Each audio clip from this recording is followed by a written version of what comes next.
नमस्कार साथियों, मैं विवेक आप लोगों का स्वागत करता हूं साहित्य गुरु यूट्यूब चैनल पे। और जैसा कि आप सभी को पता है कि हम लोग इस प्लेटफॉर्म के माध्यम से हिंदी साहित्य के सभी एग्ज़ाम्स की तैयारी करते हैं। हमने जो मुख्य लक्ष्य है यूजीसी नेट को टारगेट कर रखा है, उसी के सिलेबस को हम पढ़ते हैं। लेकिन अगर आप हिंदी साहित्य से जुड़े किसी भी एग्ज़ाम की तैयारी कर रहे हैं तो ये प्लेटफॉर्म जो है आपके लिए बहुत ही ज़्यादा उपयोगी सिद्ध होगा, क्योंकि इस प्लेटफॉर्म पे न केवल मैं आपको इम्पोर्टेंट चीज़ें पढ़ाता हूँ, उसके अलावा उसकी जो पीडीएफ होती है वह भी मैं टेलीग्राम पे शेयर करता हूँ। तो चलिए आइए आज हम पढ़ेंगे सर्वेश्वर दयाल सक्सेना के बारे में। उनके नाटक जो है बकरी नाटक, उसको देखेंगे। तो चलिए आज हम सर्वेश्वर दयाल सक्सेना के बारे में पढ़ते हैं। उनकी कौन कौन सी कृतियां हैं, कौन कौन से उपन्यास हैं, नाटक हैं जो कि बहुत चर्चित है। तो चलिए इसको पढ़ना शुरू करते हैं।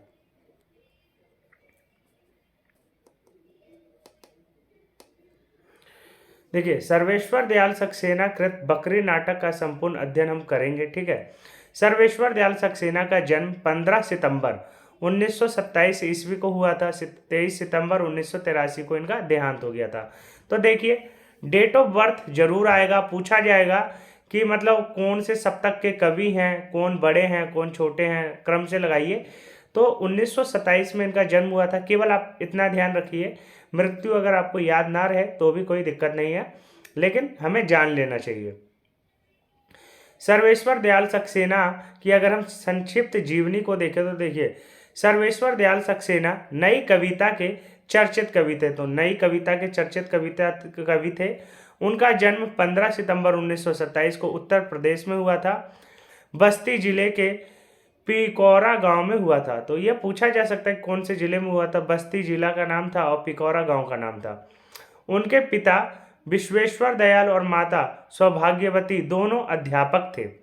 उनकी शिक्षा दीक्षा बस्ती, बनारस और इलाहाबाद में हुई थी। तो इनकी पढ़ाई जो है ना बनारस में ही हुई थी। कुछ समय तक वे स्कूल में अध्यापक भी रहे। मतलब सर्वेश्वर दयाल सक्सेना ने भी कुछ समय तक अध्यापक का कार्य किया है। क्लर्क की भी नौकरी की है। बाद में दोनों पदों से त्यागपत्र देकर दिल्ली चले आए। बाद में दोनों को रिजाइन कर दिया। वे आकाशवाणी समाचार में भी काम करते रहे। बाद में वे दिनमान के उप संपादक रहे। दिनमान जो था पत्रिका थी, उसके उप संपादक रहे और पराग पत्रिका के भी संपादक बने। सक्सेना जी का साहित्यिक जीवन काव्य में प्रारंभ हुआ। मतलब शुरू में वे कविताएं लिखते थे। काव्य लिखना उन्होंने शुरुआत में, मतलब शुरुआत जो थी उनकी काव्य लिखने से हुई और बाद में वे सारी विधाएं जो है लिखने लगे। तथापि चर्चे और चरखे, देखिए बहुत ही ज्यादा इंपॉर्टेंट पॉइंट है ये, चर्चे और चरखे स्तब्ध दिनमान में छपे जो काफी लोकप्रिय थे। ये पूछा जाता है कि जो चर्चे और चरखे है ना, ये किसका मतलब किससे संबंधित है। तो ये आपको पता होना चाहिए, सर्वेश्वर दयाल सक्सेना से संबंधित है और बहुत ही ज्यादा महत्वपूर्ण है। तथा पत्रकारिता में उनका लेखन उनकी बानगी पेश करता है। वे प्रसिद्ध कवि एवं साहित्यकार थे। सर्वेश्वर दयाल सक्सेना तीसरे सप्तक के महत्वपूर्ण कवियों में से एक थे। देखिए यहाँ पे क्या है, तीसरे सप्तक के कवि थे, नई कविता के मतलब कवि थे। तो ये पूछा जा सकता है कि तीसरे सप्तक के जो भी कवि थे उनको क्रम से लगाइए। तो जितने भी पहले, दूसरे, तीसरे, चौथे सभी सप्तकों के आपको कवि और उनके डेट ऑफ बर्थ याद होने चाहिए, क्योंकि अगर आप नेट की तैयारी कर रहे हैं तो नेट में इसी प्रकार का सवाल बनेगा कि क्रम से लगाइए, उनके डेट ऑफ बर्थ के अनुसार लगाइए। तो आपको सबके डेट जो है, डेट ऑफ बर्थ याद होने चाहिए। और देखिए, कविता के अतिरिक्त उन्होंने कहानी लिखी, नाटक और बाल साहित्य की भी रचना की। मतलब कविता के साथ साथ उन्होंने कहानी, नाटक और बाल साहित्य की भी रचना की। उनकी रचनाओं का अनेक भाषाओं में अनुवाद हुआ है। मतलब कि उनकी जितनी भी रचनाएं हैं, जितने भी मतलब कहानी है, उन सब का ट्रांसलेशन हुआ है, ट्रांसलेट किया गया है बहुत सारी भाषाओं में। अब देखते हैं इनकी कृतियां, मतलब इन्होंने कौन कौन सी रचनाएं की हैं। तो देख लीजिए, बहुत ही ज़्यादा इंपॉर्टेंट पॉइंट, टीजीटी पीजीटी सबसे ज़्यादा प्रश्न यहीं से पूछे जाते हैं। तो देखिए क्या है, काव्य रचनाएं जो है, तीसरा सप्तक में सर्वेश्वर दयाल सक्सेना ने लिखा है अज्ञेय। अज्ञेय के बारे में लिखा 1959 में।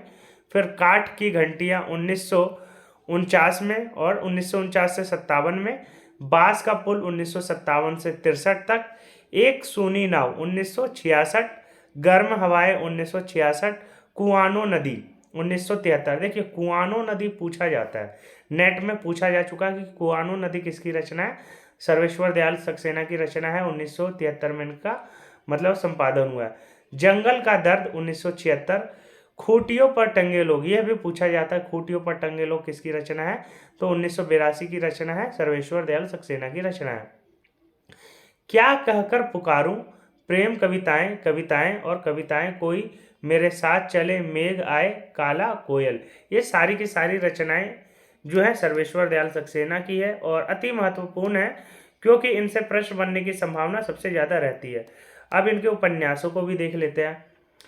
पागल कुत्तों का मसीहा लघु उपन्यास है 1977 का, और सोया हुआ जल लघु उपन्यास है 1977 का। उड़े हुए रंग, यह उपन्यास सुने चौखट नाम से 1974 में प्रकाशित हुआ था। उड़ा हुआ रंग जो है इस उपन्यास का पुनः प्रकाशन किया गया दूसरे नाम से, और उसका नाम क्या था, दूसरे 1974 में प्रकाशित किया गया। ठीक है, सोया हुआ जल लघु उपन्यास। उड़े हुए रंग, यह उपन्यास सूने चौखट से 1974 में फिर से प्रकाशित हुआ। सच्ची सड़क 1978 में, अंधेरे पर अंधेरा 1980 में। ये सारे के सारे उपन्यास हैं, तो इनके बारे में आप केवल देख लीजिए ताकि एक अंदाजा रहे कि किसके द्वारा लिखा गया है। नाटक देखते हैं, सबसे ज़्यादा प्रमुख नाटक है, और आप डेट देखिए इसकी कब की है। बकरी नाटक का जो प्रकाशन है 1974 में हुआ था। आपको पता है जो इंदिरा गांधी थी 1975 में उन्होंने इमरजेंसी लगाई थी, और उससे पहले ये नाटक हुआ मतलब प्रकाशित हुआ है। तो आप उस समय की राजनीतिक परिस्थितियों को ध्यान में रखते हुए इस नाटक को पढ़ेंगे तो आपको ज़्यादा अच्छे से चीज़ें समझ में आएगी। इस उपन्यास का लगभग सभी भारतीय भाषाओं में अनुवाद तथा मंचन हुआ है। लड़ाई जो है नाटक है, लड़ाई जो है 1979 ईस्वी का नाटक है। अब गरीबी हटाओ 1981 ईस्वी का नाटक है। कल भात आएगा तथा हवालात 1979 ईस्वी का है। एक एकांकी नाटक M.K. रैना के निर्देशन में प्रयोग द्वारा मंचित भी किया गया है। रूपमदी, बाज बहादुर तथा होरी धूप मचौरी मंचन 1976 में। हिसाब किताब, ये सारे जो है इनके सबसे प्रमुख नाटक है। देखिए बकरी सबसे ज़्यादा पूछे जाने वाला नाटक है, क्योंकि इसका जो मतलब अनुवाद हुआ है सभी भाषाओं में, भारत की जितनी भाषाएं हैं सब में अनुवाद हुआ है, और इसको सब जगहों पे इसका मंचन भी किया गया है। क्योंकि जिस समय यह नाटक प्रकाशित हुआ उस समय की जो राजनीतिक परिस्थितियां थी वह बहुत ही ज़्यादा उथल पुथल भरी थी, क्योंकि इंदिरा गांधी मतलब एक तरह से प्रधानमंत्री बनी, पहली प्रधानमंत्री बनी, और उनके सपोर्ट में बहुत ही कम लोग थे, विद्रोही लोग ज़्यादा थे, इसलिए ये जो नाटक है बहुत ही ज़्यादा महत्वपूर्ण हो जाता है। और देख लीजिए यात्रा संस्मरण कुछ रंग कुछ गंध 1971 का। तो यात्रा संस्मरण इनका है, कुछ रंग कुछ गंध 1971 का है। बाल कविता है बतूता का जूता। आपको पता होगा इब्न बतूता जो कि भारत में आया था, और उन्होंने एक किताब भी लिखी भारत के ऊपर जो कि बहुत ही ज़्यादा महत्वपूर्ण है। इतिहास में पूछा जाता है कि जो बतूता है इब्न बतूता वो कौन है। तो बाल कविता जो है बतूता का जूता 1971 में, महगू की टाई 1974 में। ये सब जो है इनके मतलब यात्रा संस्मरण है, बाल कविताएं हैं, तो इनको आप देख लीजिए। और देखिए क्या है बाल नाटक, देखिए क्या है, ये बहुत ही ज़्यादा पूछा जाता है। देखिए बाल नाटक ये जो है मतलब हमारे शरीर के अंगों से जो संबंधित है, भौ भौ खो खो 1975 में, ये जो भौ है, और बहुत सारी मतलब इन्होंने शरीर के चेहरों से ही मतलब ऐसे नाटक लिखे हैं जो कि बहुत ही ज़्यादा पूछे जाते हैं। तो 1975 में भौ भौ खो खो 1975 में इसका प्रकाशन हुआ।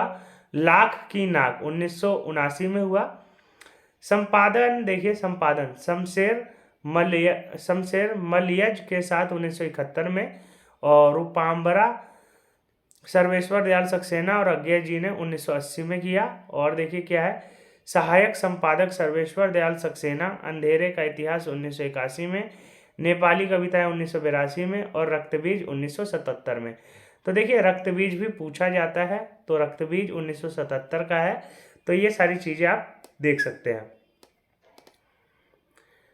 और देखते हैं इनके जो अन्य रचनाएं हैं उनको भी देख लेते हैं।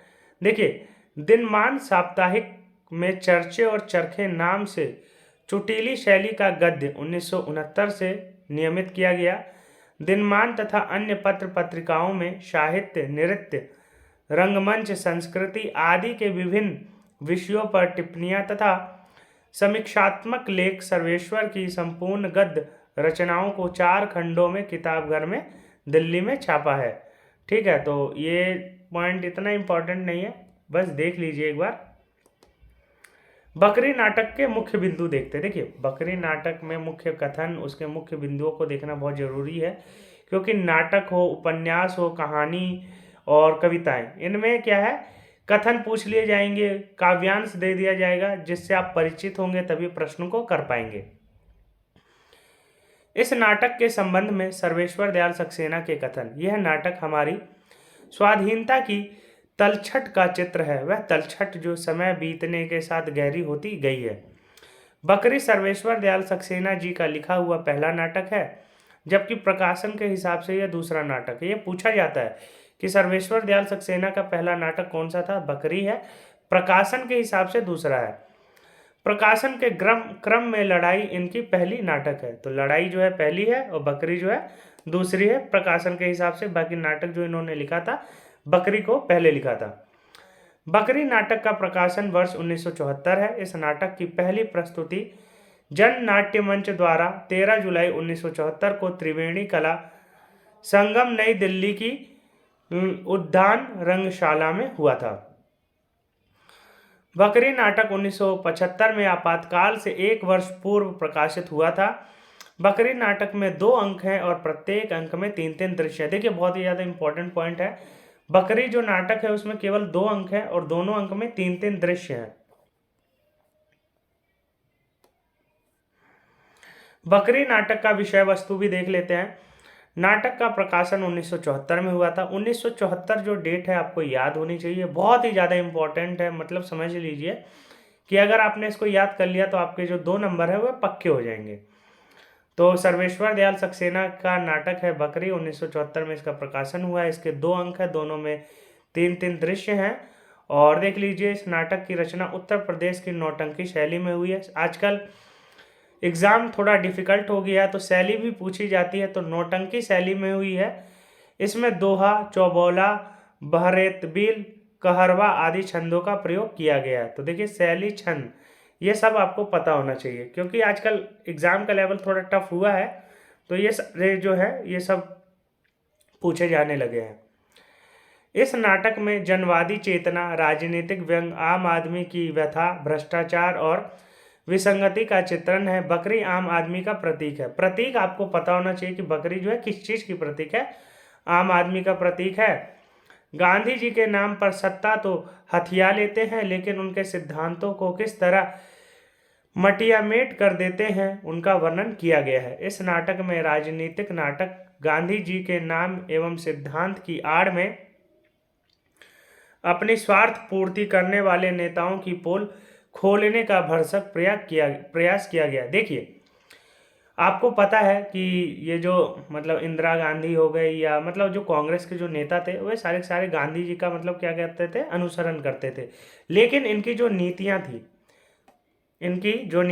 एक मिनट, इनकी जो नीतियां थी वह गांधीवाद से प्रभावित नहीं दिखती थी। ये क्या था कि ये जो चाहते थे, उनको जो अच्छा लगता था उसको ज़्यादा मतलब समर्थन देते थे।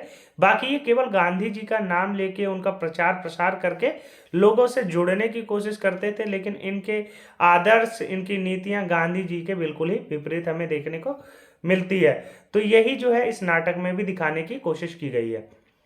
यह नाटक ग्रामीणों और आम आदमी के जीवन में जागृति लाने के उद्देश्य से लिखा गया है। और देख लीजिए, नाटक के पात्र हैं, नट है, नटी है और भिस्ती है। तो 3 पात्र हैं, नट, नटी, भिस्ती।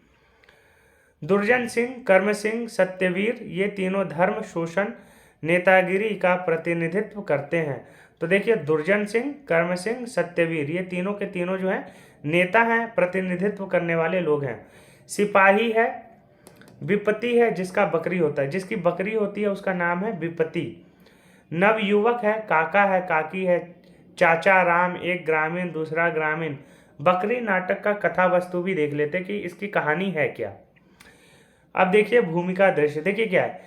गांव वासियों की दयनीय स्थिति और उनकी मजबूरी का राजनेता किस प्रकार दुरुपयोग करते हैं, यह इस नाटक की केंद्रीय कथा वस्तु है। इस नाटक में 3 डाकू तथा एक सिपाही के साथ मिलकर गांव की एक गरीब औरत की बकरी हड़पने का प्रसंग है। दुर्जन सिंह, कर्मवीर और सत्यवीर गांव की भोली भाली जनता को लूटने की योजना बनाते हैं। गांव की गरीब विपत्ति की बकरी को गांधी जी की बकरी बतलाकर जनता को धर्म की आड़ में लूटते हैं। सत्ता और भ्रष्टाचार का खुला नाच होता है। भोली भाली जनता उनके बिछाए माए जाल में फंसकर रह जाती है। तो देखिए भोले भाले लोगों को किस प्रकार से राजनेता जो हैं अपने बातों के चक्र में फंसाते हैं और उनका किस प्रकार शोषण करते हैं, इसी को यही है इस नाटक का केंद्र बिंदु। तो इस नाटक को भी हम देखेंगे। नाटक का आरंभ नट नटी के संवाद से होता है। नाटक में वंदना से ही भ्रष्ट राजनीति के दलदल को दिखाया गया है, जिससे आम आदमी छटपटाता हुआ दिखाई देता है। तो नाटक के जो जो मतलब अंश होते हैं कि मतलब वंदना होना, सरस्वती वंदना, ये सारी चीज़ें, मंगलाचरण, ये सारी चीज़ें हमें इसमें देखने को मिलती है। देखिए नटी क्या कहती है। नटी, सदा भवानी दाहिनी सम्मुख रहे गणेश, 5 देव रक्षा करे ब्रह्मा विष्णु महेश। तो ये अगर स्टेटमेंट आ जाए तो आपको पता होना चाहिए कि किस नाटक से है। नट कहता है 5 देव सम 5 दल, लगी ढोंग की रेस, जिसके कारण हो गया देश आज परदेश। यहाँ आध्यात्मिक और भौतिकवादी विचारधारा का अंतर विरोध हमें देखने को मिलता है। नट नहीं भवानी, यह तो वंदना मंगलाचरण थी। आम आदमी की हालत को देखते हुए आम आदमी की ओर से पहला अंक का पहला दृश्य देखिए क्या है। आपको पता है कि इसमें 2 दृश्य हैं और दोनों दृश्य में 3-3 अंक हैं। तो पहले अंक का जो पहला दृश्य है उसको देखिए। एक भिस्ती मसाल लादे सड़क सींचता गा रहा है और बकरी को क्या पता था मशक बन के रहेगी, मार की भी बुझाएगी प्यास तुम्हारी। दुर्जन सिंह, होश में आओ दीवान जी, अब हम डाकू नहीं शरीफ आदमी हैं। यह कैसे हो सकता है कि दीवान जी तुम तब भी हमारे थे और अब भी हमारे हो। तेरी कृपा के बिना हे प्रभु मंगल मूल पत्ता तक हिलता नहीं, फंसे न फंसे फूल दुर्जन हम मालामाल होंगे। तो ये सारे सारे कथन है उस नाटक के। आपको जो है मैंने मतलब इसका सारांश जो है हमने ऊपर देख लिया। ये सारे जो है कथन है। तो कथनों से आप परिचित हो जाइए, अगर आ जाए तो आप कर ले जाएंगे। तो देखिए दुर्जन क्या कहता है, हम मालामाल होंगे। सत्यवीर देखिए क्या कहता है, हमारी इज्जत होगी। कर्मवीर क्या कहता है, जनता हमारे इशारे पर नाचेगी। दुर्जन क्या कहता है, गांधी जी की बकरी है, कुर्सी धन प्रतिष्ठा गांधी जी की बकरी देने के लिए संबंध में।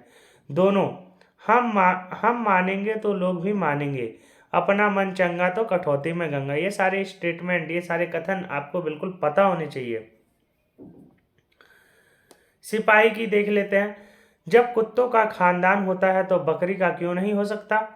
औरत, जमींदार साहब 20 रुपया देत रहें, हम नहीं दिया। हमको बच्चों की जान से प्यारी है, हम गरीब आदमी हैं। 2 बखत दूध देती है, मतलब 2 बखत दूध मतलब इसको ये देती है ना। और देख लीजिए क्या है।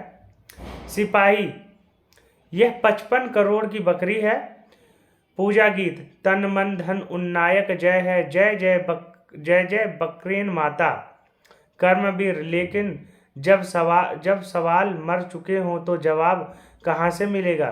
पेट भी वहीं बजा सकता है जिसकी आत्मा में हाँ हो। दुर्जन देखिए क्या कहते हैं, ऐसे लोगों की दुनिया में कभी नहीं जो कहेंगे यह बकरी नहीं है, पर इतिहास को झुठलाया नहीं जा सकता है। सत्यवीर देखिए क्या कहता है, इसीलिए कह रही हूं तू कि यह बकरी है, पेट से ज्यादा तूने कुछ पहचाना ही नहीं। कर्मवीर देखिए क्या कहता है, जो इतिहास को झुठलाता है वह समाज द्रोही है। समय उसे कभी भी माफ नहीं करेगा। सत्यवीर देखिए क्या कह रहा है, गरीबी, इस गरीबी ने तुझे नहीं बताया कि गरीबी केवल विचारों की होती है, सृष्टि की होती है। वह जानती है गांधी जी केवल 6 पैसे में गुजारा करते थे। औरत, हम देश में नहीं रहित हुजूर, गांव में रहित हैं। सिपाही देखिए क्या कहता है, हुक्म हो तो इसे भारत सुरक्षा कानून, विचारक नजरबंदी कानून, अपराध संहिता के बकरी धारा के अधीन। दुर्जन देखिए क्या कहता है, दुर्जन सिंह, यदि उसका मान नहीं हुआ तो क्या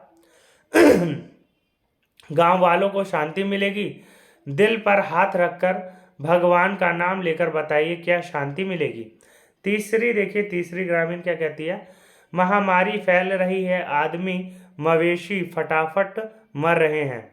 कर्मवीर का देख लीजिए, सिपाही, सार्वजनिक संपत्ति हड़पने के आरोप में इस औरत को दफा XQ0 क्रम अधीन 2 साल सख्त कैद की सजा दी जाती है, साथ ही 500 रुपया जुर्माना, नहीं तो नहीं देने पर 6 महीने की कैद बमशक्कत। देखिए, इस नाटक में जो सबसे इम्पोर्टेंट पॉइंट है वह ये पूछा जाएगा कि जो सिपाही है, सार्वजनिक संपत्ति हड़पने के आरोप में जिसकी बकरी है, उसको देखिए क्या कहता है, औरत को दफा XQ0, तो कौन सी दफा लगाता है, XQ0, ये पूछा गया है और इम्पोर्टेंट भी है। XQ0 कम अधीन 2 साल की कम से कम कैद होगी और 500 रुपये का जुर्माना होगा। अगर उस 500 को नहीं भरोगे तो फिर से 6 महीने की जेल आपको जाना पड़ेगा। तो ये जो है सबसे इम्पोर्टेंट पॉइंट है इसका, और आपको ये पता होना चाहिए। नट गायन देखिए क्या है, दौलत की है दरकार ए सरकार आपको, सबको उजाड़ चाहिए घर बार आपका। अब देखिए दूसरा दृश्य क्या है, दूसरा दृश्य, पहला दृश्य ही बहुत बड़ा था, दूसरा देखिए चौपाल का दृश्य है, शाम का समय है, चिंतामन से बैठे हैं, तभी वहां एक युवक का प्रवेश होता है।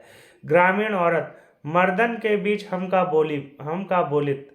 युवक, ठीक है, कल तो आप लोगों को भी जेहल ले जाएंगे, आज बकरी गाधी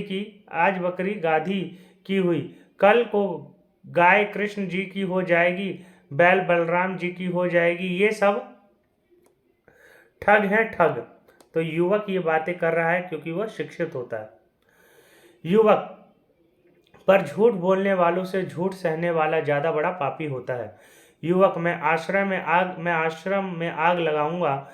युवक, बाबा, हम सब समझ नहीं पा रहे हैं, ये सब ठग हैं, आप सबको सीधे आदमी जानकर ठगी करता है, देश में ये ठगी बहुत चल रही है, सूखा, महामारी, अन्न जल तबाही इन्हीं लोगों के वजह से है। तो देखिए ये सारी की सारी जितनी भी मतलब हम भ्रष्टाचार देखते हैं, इन भ्रष्टाचारियों के कारण ही हमारा देश जो है सबसे ज़्यादा बेरोजगार, ये सारी जितनी भी मतलब परेशानियां हैं, अगर राजनेता अपना काम सही से करे तो देश जो है सही से चल सकता है और देश में सबको मतलब विपन्नता नहीं रहेगी।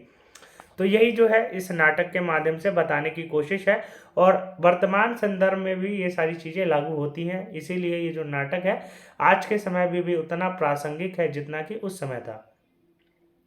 दूसरा ग्रामीण देखिए क्या कहता है, ये गर्म खून है बचवा जो चहका रहा है, जो बड़ा बन के आया रहा वह बड़ा ही बन के रहेगा। दूसरा युवक, बरगद बरगद है बेटा, पीपल पीपल रेड रेड पेड़ वैसे सब हैं। युवक, हमें न ऊपर जाना है और न ही पीछे बराबर में रहना है। फिर देखिए नट गायक क्या कहता है, एक नारा ढलता है हर नई बर्बादी के बाद, आश्रम की आश्रम खुल गई आज़ादी के बाद। नट, सेवा यहाँ पर स्वार्थ है ओ स्वार्थ ही परमार्थ है, कोई किसी से न कम है देश के फूटे करम। तो ये सारी स्टेटमेंट्स को आपने देख लिया तो आपका काम जो है यहीं से हो जाएगा, आपको पूरा नाटक पढ़ने की आवश्यकता नहीं पड़ेगी। तीसरा दृश्य क्या है, दुर्जन सिंह एक बड़े बक्स पर बैठा है जिस पर लिखा है बकरी स्मारक निधि। बक्स के एक कोने में एक कड़ी कीप लगी है जिसमें ग्रामीण एक एक कर पंक्तिबद्ध आते हैं और धन डालते हैं। फिर मंडलाकार बकरी के चारों ओर घूमते हैं और उनकी पूजा करते हुए गीत गाते हैं। तो देखिए क्या है, मतलब बकरी को एक देवता बना दिया गया है। लोग इतने अज्ञानी हैं गांव वाले कि मतलब उसकी पूजा आराधना करने लगे और उसके सामने जो दान पात्र है उसमें पैसे डालने लगे और उसकी परिक्रमा करने लगे। तो ये सारी चीज़ें जो हैं, एक अज्ञानी जो लोग हैं, अज्ञानी लोगों को किस प्रकार ठगा जाता है, यही सारा जो है इस नाटक में दिखाने का प्रयास किया गया है।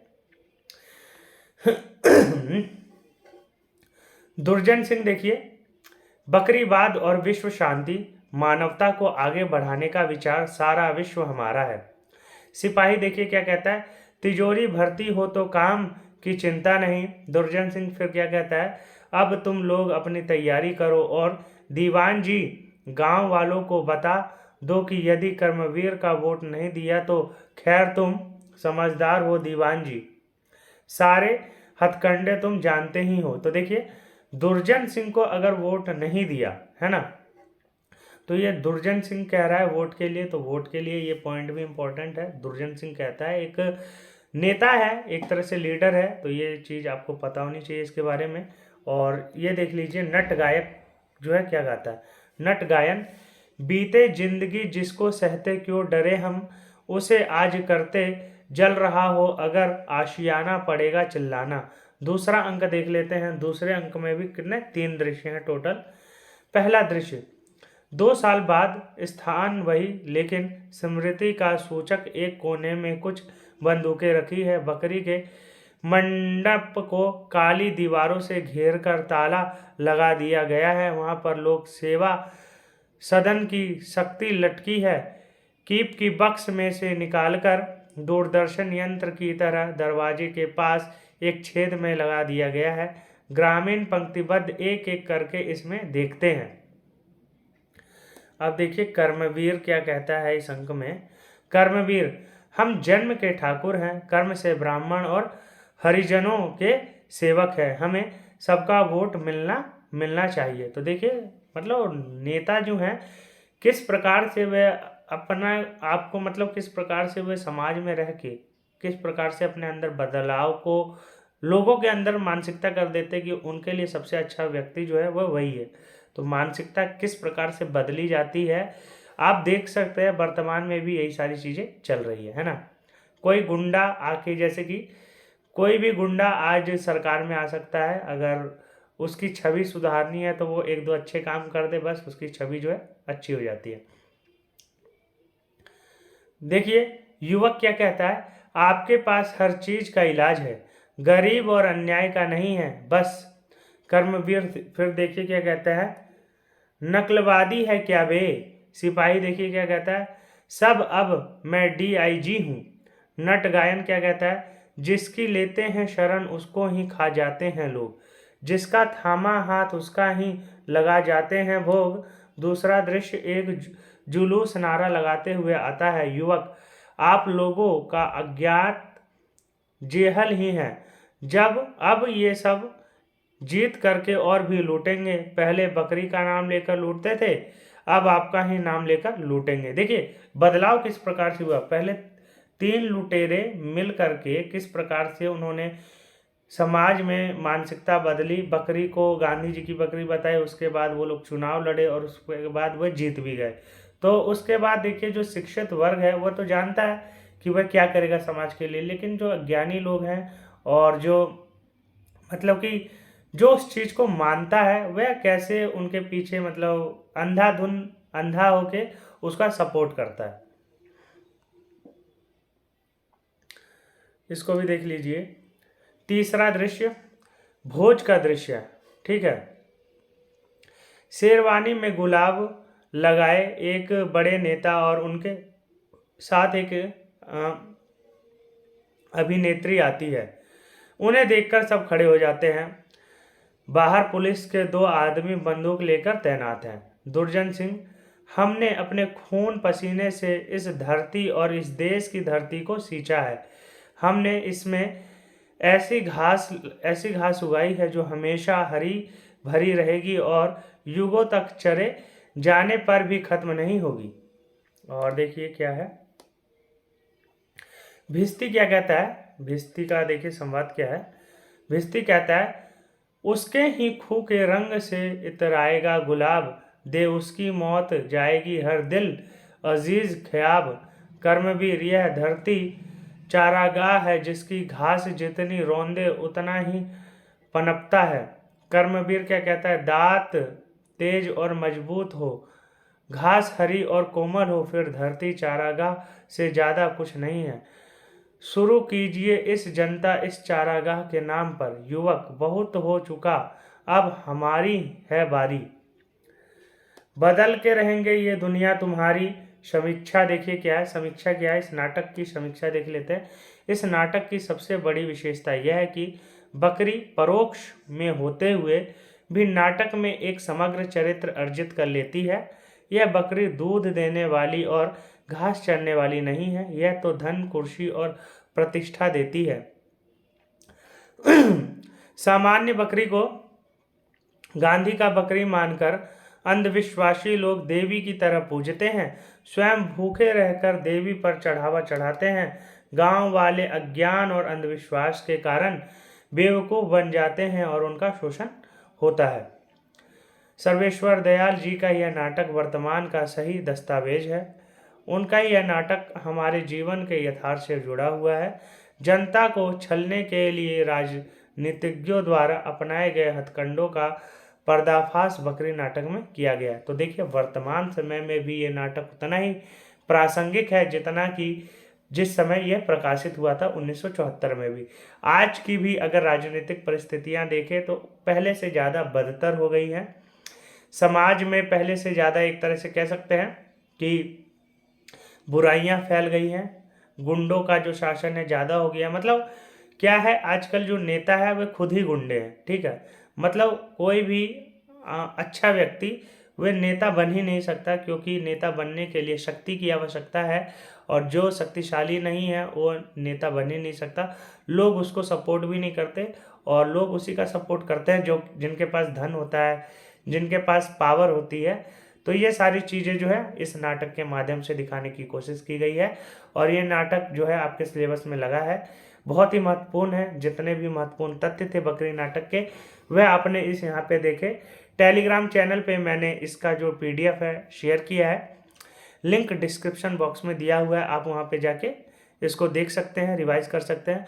नहीं पढ़ने की इच्छा है तो आप वीडियो को 2 से 3 बार देखिए, आपका काम यहीं से हो जाएगा। और बाकी सर्वेश्वर दयाल सक्सेना के बारे में आप अच्छे से पढ़िए, क्योंकि जितने भी सिलेबस में लेखक दिए गए हैं, रचनाकार दिए गए हैं, उनसे संबंधित जितनी भी चीज़ें हैं आपको सभी पता होनी चाहिए, क्योंकि प्रश्न जो है उन्हीं से बनेंगे और सिलेबस से ही बनेगा। तो आपको इधर उधर भागने की ज़रूरत नहीं है। अगर आप मेरे टेलीग्राम को ज्वाइन करते हैं, मुझे सब्सक्राइब करते हैं मेरे चैनल को, और इसको फॉलो करते हैं, तो आपका जो नेट का सपना है, JRF का सपना है, वो बहुत ही जल्द पूरा हो जाएगा। तो मुझे आशा है आप लोग चैनल को ज़रूर सब्सक्राइब करेंगे और दोस्तों के साथ भी शेयर करेंगे। और देखिए, कमेंट करके बताइए कि आपको किस कंटेंट पे अगला टॉपिक चाहिए, और लाइक और सब्सक्राइब जरूर कीजिए, ताकि आप लोगों का जुड़ाव मेरे साथ बना रहे और मैं भी आप लोगों के साथ साथ आगे बढ़ सकूं। तो आप लोगों का बहुत बहुत धन्यवाद मेरे साथ जुड़ने के लिए, और ऐसे ही फिर मिलते हैं अगले लेक्चर में कुछ नए टॉपिक के साथ। तो आज के लिए इतना ही, धन्यवाद। आप लोग जुड़े इसके लिए बहुत बहुत धन्यवाद।